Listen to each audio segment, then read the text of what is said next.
నిర్మాణాన్ని ప్రారంభించినటువంటి సంవత్సరం కాలంలోనే దాన్ని పూర్తి చేసేటువంటి విధంగా ఇప్పటికే 950 మీటర్లు 75% డయాఫ్రమ్ వాల్ని పూర్తి చేసుకుని రేపు ఫిబ్రవరి కల్లా డయాఫ్రమ్ వాల్ నూతన డయాఫ్రమ్ వాల్ నిర్మాణం పూర్తవుతుంది. అదేవిధంగా ఈసీఆర్ఎఫ్ డ్యామ్ ఇది ఒక కీలకమైనటువంటి ఘట్టం పోలవరం ప్రాజెక్టులో. అటువంటి ఈసీఆర్ఎఫ్ నిర్మాణం కూడా డయాఫ్రమ్ వాల్ నిర్మాణం పూర్తయ్యేంత వరకు వేచి చూడకుండా సమయం కలిసి రావాలని ప్యారలల్గా ఈసీఆర్ఎఫ్ డ్యామ్ గ్యాప్ 1ని మీరు ఇప్పుడు ప్రత్యక్షంగా పరిశీలించారు.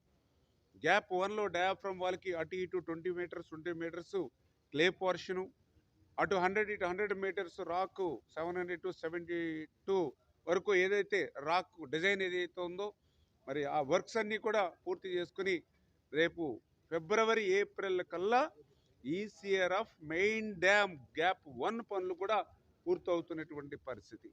గ్యాప్ 2కు సంబంధించి మొన్న నవంబర్లోనే మెయిన్ డ్యామ్ పనులు ప్రారంభించాం.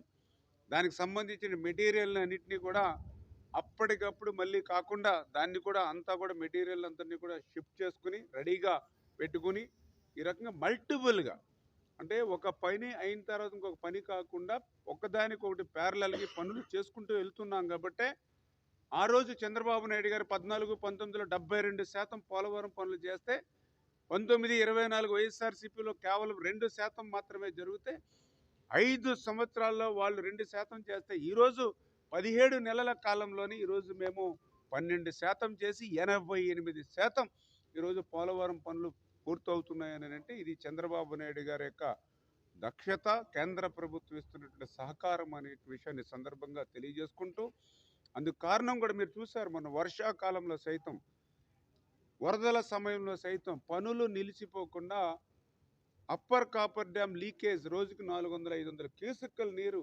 లీకేజ్ని అరికెట్టేటువంటి విధంగా బట్రస్ డ్యామ్ను 100% ఒక సీజన్లో పూర్తి చేయడమే కాదు లిఫ్ట్ తోటి కూడా ఉపయోగించుకొని ఆ రకంగా పనుల్ని నిలవకుండా చేశాం. కాబట్టి ఈరోజు ఈ రకమైనటువంటి రిజల్ట్ వస్తాం. పోలవరం ప్రాజెక్టు నిర్మాణంతో పాటుగా ఆ రైట్ కనెక్టివిటీస్ లెఫ్ట్ కనెక్టివిటీస్ ఎందుకంటే ప్రాజెక్టు నిర్మాణం పూర్తయిన తర్వాత ఆ గోదావరి వరద జనాలు అటు రైట్ మెయిన్ కెనాల్ ఇటు లెఫ్ట్ మెయిన్ కెనాల్కి వెళ్ళాలంటే ఆ రైట్ కనెక్టివిటీస్ 82% ఇప్పుడు మీరు కూడా చూస్తూ ఉన్నారు. అత్యంత క్లిష్టమైనటువంటి ఇప్పుడు మిమ్మల్ని కూడా ఈ టన్నెల్స్లోకి వెళ్ళేటప్పుడు అందరినీ కూడా బయట ఉండమని చెప్పి కేవలం లిమిటెడ్గానే మేము టన్నెల్స్లోకి వెళ్ళాం.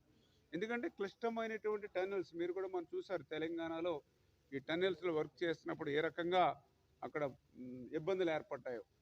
ఇప్పుడు ఇక్కడ కూడా మొన్న లాస్ట్ సీజన్లో మరి ఇక్కడ టన్నెల్లో కూడా కొన్ని ఇబ్బంది వచ్చినా దాన్ని కూడా అధిగమించి స్ట్రెంగ్తన్ చేసుకుని ఈ క్లిష్టమైనటువంటి లైనింగ్ వర్క్ని పూర్తి చేసుకొని ఈ రైట్ కనెక్టివిటీస్ ఇప్పటికీ 82% పూర్తి చేసాం ఈ రైట్ కనెక్టివిటీస్. అదేవిధంగా లెఫ్ట్ కనెక్టివిటీ చూస్తే 62% పూర్తి చేసినటువంటి పరిస్థితి.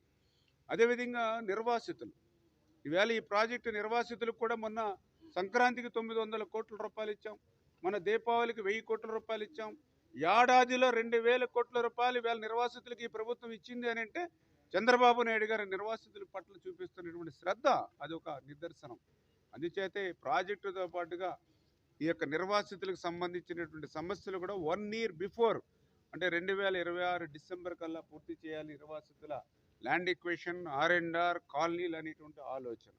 ఇంకొక పక్కన జల విద్యుత్ కేంద్రం కూడా త్వరితగతిగా అది కూడా పూర్తి చేయాలని, ఇంకొక పక్కన లెఫ్ట్ మెయిన్ కెనాల్ ఆ పనులు కూడా ఈ ప్రభుత్వం అధికారులు వచ్చిన మొదటి సంవత్సరంలోనే 1200 కోట్ల రూపాయలు పెట్టి ఆ లెఫ్ట్ మెయిన్ కెనాల్ పనులు కూడా పూర్తి చేసుకుని రేపు 2026 సీజన్లో అనకాపల్లి వరకు కూడా ఈ గోదావరి వరద జలాలను తీసుకెళ్లాలని ఇట్లా ఒక బృహత్తరమైనటువంటి ప్రయత్నం. ఆ రోజునటువంటి ఇరిగేషన్ శాఖ